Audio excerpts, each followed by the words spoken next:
కేవలం 7,999 up to 10 kgs వరకు బరువు తగ్గి అధిక బరువు నుంచి వచ్చే ప్రధాన సమస్యలను దూరం చేసుకోండి. కాపు రిజర్వేషన్ అంశం మరోసారి ఏపీ రాజకీయాల్లో హాట్ టాపిక్ గా మారింది. ముద్రగడ ఆశయ సాధన అసలైన నివాళి అంటూ కాపు సంఘాలు ఉద్యమ బాట పట్టేందుకు సిద్ధమవుతున్నాయి. ఈ అంశంలో వైసీపీ వ్యూహం ఏంటనేది ఆసక్తికరంగా మారింది. కాపు రిజర్వేషన్స్ పై పార్టీ వైఖరి మారిందా, లేదంటే పార్టీలకు అతీతంగా ఉద్యమానికి మద్దతు ఇస్తుందా అనేది తేలాల్సింది. ముద్రగడ పద్మనాభం మృతితో కాపు ఉద్యమాన్ని నడిపించే నాయకుడెవరు? కాపు కార్పొరేషన్కు నిధులు, కాపు రిజర్వేషన్ పోరాటాలకు నాయకత్వం వహించేది ఎవరు? కాపు రిజర్వేషన్ సాధించడమే ముద్రగడకు అసలైన నివాళి అని, అవసరమైతే మరో పోరాటానికి సిద్ధం కావాలంటూ కాపు నేతలు పిలుపునిచ్చారు. ముద్రగడ పద్మనాభం సంస్మరణ సభను రాజమండ్రిలో నిర్వహించారు. పార్టీలకు అతీతంగా కాపు నేతలు హాజరయ్యారు. ముద్రగడ పద్మనాభం లేని లోటును ఎలా భర్తీ చేయాలన్న చర్చతో పాటు ఆయన ఆశయాలను ఎలా ముందుకు తీసుకెళ్లాలన్న దానిపై దృష్టి పెట్టారు. కాపు కార్పొరేషన్కు నిధులు, 5% రిజర్వేషన్ ఇవే ఇకపై ఉద్యమ ప్రధాన అజెండాగా కనిపిస్తున్నాయి. అయితే ఈ పరిణామాల మధ్య వైసీపీ నేతల వైఖరి రాజకీయంగా చర్చకు దారితీస్తోంది. కాపు రిజర్వేషన్ ఏ ఒక్క పార్టీ అంశం కాదని, అన్ని పార్టీల కాపు నాయకులు కలిసి పోరాడాలని ఎమ్మెల్సీ తోట త్రిమూర్తులు పిలుపునివ్వడం ప్రాధాన్యం సంతరించుకుంది. పార్టీలు వేరైనా కాపు సమాజం ఒక్కటేననే సందేశాన్ని వైసీపీ నేతలు చెప్తున్నారు. కాపు నాయకుల మధ్య ఎలాంటి విభేదాలు లేవని, పార్టీలు వేరైనా కాపు సమాజం ఒక్కటేనని అన్నారు. కాపు రిజర్వేషన్ కోసం జరిగే ప్రతి కార్యక్రమానికి అన్ని రాజకీయ పార్టీల మద్దతు ఉండాలని అంటున్నారు తోట త్రిమూర్తులు. కాపు ఉద్యమాన్ని రాజకీయ కోణంలో కాకుండా సామాజిక న్యాయం కోసం జరిగే ఉద్యమంగా చూడాలని విజ్ఞప్తి చేశారు. సిపి మద్దతు ఇవ్వటువంటి కాపు రిజర్వేషన్ గురించి మేము పోరాడతాం. ఆ పోరాటం చేస్తున్నప్పుడు అన్ని పార్టీల మద్దతు కోరుతాం.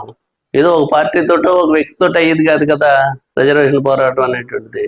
ఈ పార్టీలో ఉన్నటువంటి వాళ్ళందరూ మద్దతు కూడా కావాలి. దీనికి కాపు సంఘ నాయకులు మద్దతు కావాలి. మొదటి పద్మనాభం గారితో కలిసి ప్రయాణం చేసినటువంటి వాళ్ళందరూ కూడా దీంట్లో భాగస్వామ్యం కావాలి. ఏ కార్యక్రమం చేసినా ఎవరో ఒకరు చేసేది కదా, అందరూ కలిపి చేయాలనేటువంటిది మా పెట్టినా కాపుల గురించి పెడితే మాత్రం ఎవరు పెట్టినా వెళ్తాను, ఎవరు ఆహ్వానించినా వెళ్తాను. టీడీపీ కాపులు లేకపోతే వైసీపీ కాపులు అనేటువంటిది కాపుడు తండ్రిని బట్టి వచ్చే కులం తప్పితే పార్టీలను బట్టి వచ్చే కులం కాదు ఇది కాపు అనేది. విజయవాడలో కాపు ఐక్య సభకు సన్నాహాలు జరుగుతున్నాయి. ముద్రగడ స్మారకార్థం నిర్వహించనున్న ఈ సమావేశంలో భవిష్యత్ కార్యాచరణపై నిర్ణయాలు తీసుకునే అవకాశం ఉంది. అన్ని రాజకీయ పార్టీలకు చెందిన కాపు నాయకులను ఒకే వేదికపై తీసుకొచ్చే ప్రయత్నం చేస్తున్నారు. జూలై 20న ఒకే రోజున 2 ప్రాంతాల్లో ముద్రగడ పద్మనాభం సంస్మరణ సభను నిర్వహించడం కూడా చర్చనీయాంశంగా మారింది.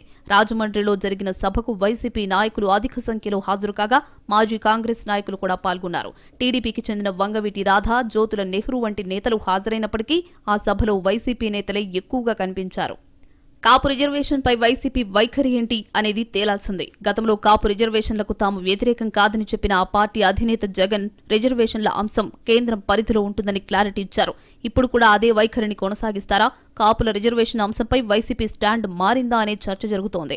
ప్రస్తుతానికి వైసీపీ అధిష్టానం స్పందించకపోయినప్పటికీ ఆ పార్టీ నేతల వ్యాఖ్యలు చూస్తుంటే పార్టీలకు అతీతంగా కాపు రిజర్వేషన్స్ కోసం అన్ని పార్టీలను ఏకతాటిపైకి తెచ్చే ఆలోచన కనిపిస్తోంది. రిజర్వేషన్ల సాధనే లక్ష్యంగా కాపు సంఘాలు కార్యాచరణ సిద్ధం చేస్తుండగా పార్టీలకు అతీతంగా ఉద్యమాన్ని ముందుకు తీసుకెళ్లాలని వైసీపీ నేతలు పిలుపునిస్తున్నారు. అయితే ఈ అంశంపై వైసీపీ అధిష్టానం ఎలాంటి స్టాండ్ తీసుకుంటుంది?